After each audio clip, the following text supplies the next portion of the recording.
શ્રી કૃષ્ણ સીતારામ। આજે આપણે મગદાળની ખીચડી વઘારશું।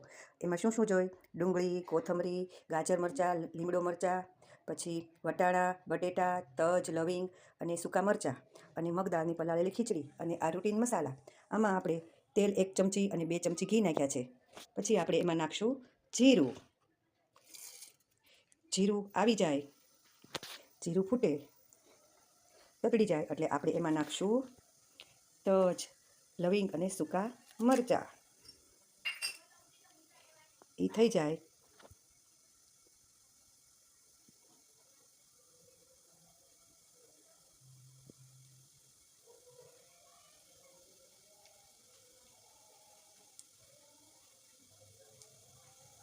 અને થોડીક પૂરતા વાર લાગે છે ગેસ। પછી નાખશું ડુંગળી।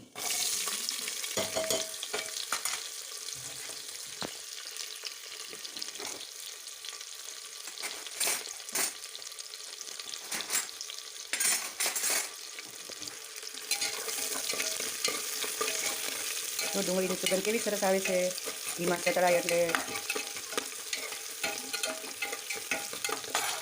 પછી નાખશું આપણે ગાજર વટાણા,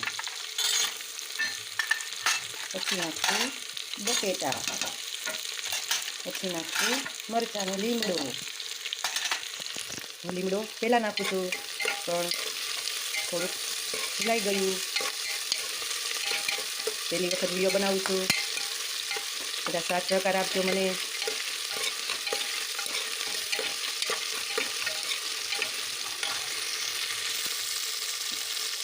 પછી નાખશું પલાળેલી ખીચડી, પછી હળદર, ધાણા જીરું, લાલ મરચું,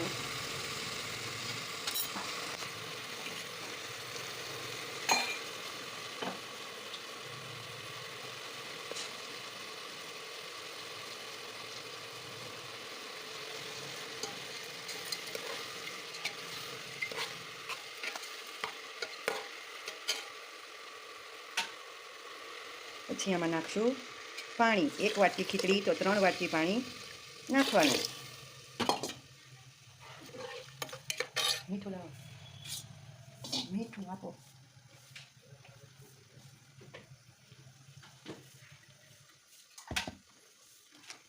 સ્વાદ અનુસાર મીઠું।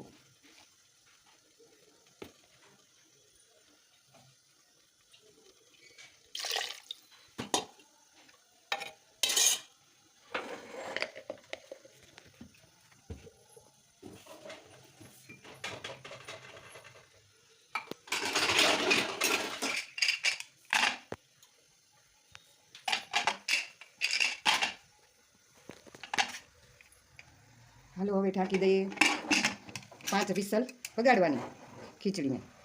બની જાય પછી આપણે કોથમરી નાખી દેવાની। જય શ્રી કૃષ્ણ સીતારામ।